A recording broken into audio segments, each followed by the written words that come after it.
In today's video, as you can tell by the title, I am going to be talking to you guys about something that is kind of personal to me, since like my family doesn't know that this could have happened.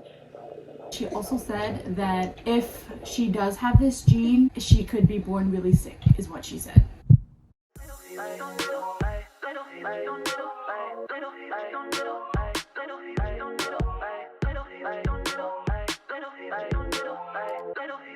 What's up, guys? Welcome back to another one of my videos. If you're new here and this is your first time watching me, hello, and don't forget to hit that subscribe button. Today I'm going to be talking about something that's a little more on the personal side because no one knew about this. Like, not even my dad or my in-laws, my mother-in-law and father-in-law, they didn't even know. So bringing it back, we're gonna have to take a feeding break. I got pregnant, and you go to your appointments, with your OB, and you do the genetic testing and routine blood work and all that stuff. At one of my appointments, I think I was probably around between 13 and 15 weeks. I did some routine blood work, came back that my hemoglobin was high, abnormally high. And I was like, okay, well, I mean, I've had anemia my whole life, so makes sense, I guess, but I didn't know that this could really affect my child. So, okay, my OB tells me, I have to get tested for something else because she's suspecting something, and that something that she was suspecting is called beta thalassemia. Beta thalassemia minor and this beta thalassemia major. And based on my blood work, I think she was leaning towards the beta thalassemia minor.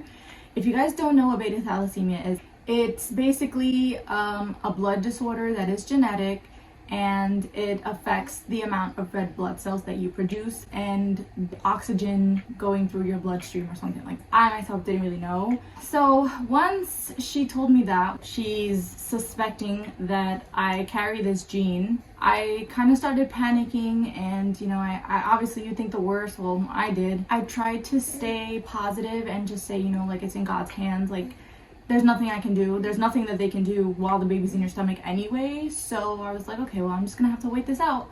And I also just tried not to get ahead of myself because you just don't know, whatever. I finally did get a hold of the lab. I called and got my own results. Fast forward, my results came back positive for the gene.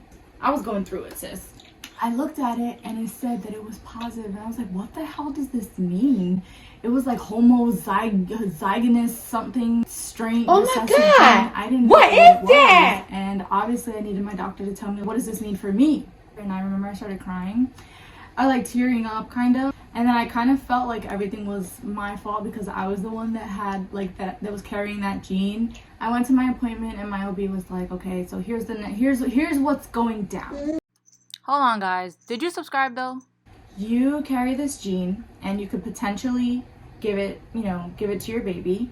There's that pyramid, the squares or whatever, where it's like 25%, 50%, 75% of the traits that you can give to your kid.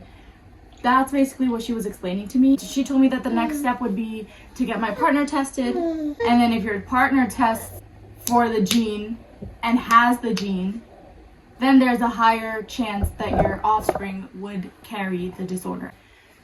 So I'm like, okay, sis, I guess. I didn't know how to feel. I wanted to stay calm and not get ahead of myself until I knew the results. You know what I'm saying? Well, I kind of was just like, okay, and this is like my first pregnancy. It's during COVID. My partner can't even come to my visits with me, so I have to record what she's saying and then send it to him so that he understands. He's at work, and it was just a lot.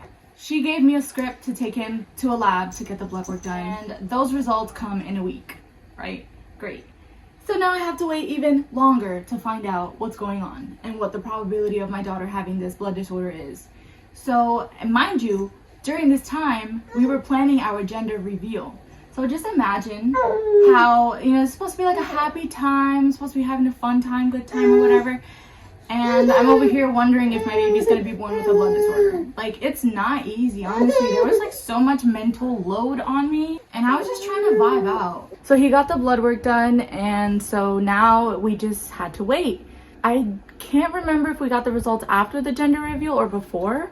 We were just like stressing out. We didn't know if we should like, you know, involve family, or we were thinking like, you know, should we prepare ourselves for counseling, because, you know, like this is a pretty big thing. Like sometimes in some cases these babies need blood transfusions. If they don't get proper treatment, they have a 2-year life expectancy or something like that. Until I got the final results and I knew, okay, this is what's happening, that's when I wanted to have a reaction, or that's when I wanted to like really get in my feelings, because I didn't want to get all overwhelmed and worked up, you know, without knowing that this is what's gonna happen. So the results came back that it was negative, thank God. And I remember telling Nabil, I was like, we make some good babies because we balance each other out. Like literally I had the gene and he didn't have like not even a trace of it. I really don't know. Okay, we're just throwing and breaking things. Like a weight just was lifted off my chest. And I was like, okay, thank God. But there was still a 25% chance that she could inherit the disorder because I was a carrier of the gene. And she was born with a little bit of jaundice, if you guys know what that is. She didn't have to like be hospitalized for any additional days or anything. I was also born with it. I'm gonna try my best to close out this video because Myra is just off the Zans right now. Like she is really tripping off the Zans. So yeah, never did I think I would have to, like, never did I think that would affect me in a way that it could have. I mean, I feel like I don't know if there's even a treatment for this. Like no matter what I do, no matter how much spinach I eat, I still have the gene, and I guess my body's just not capable of producing the right amount of cells or something. Guys, like I said, Myra is tripping, but if you guys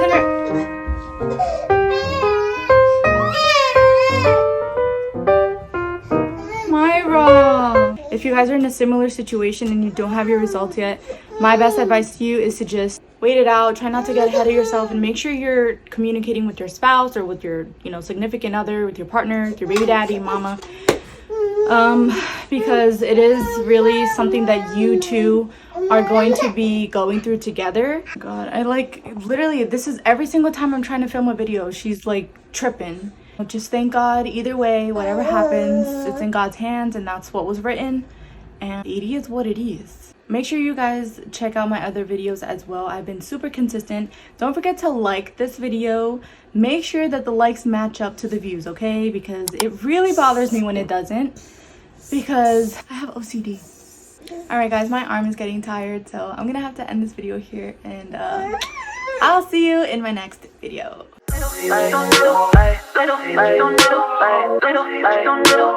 Little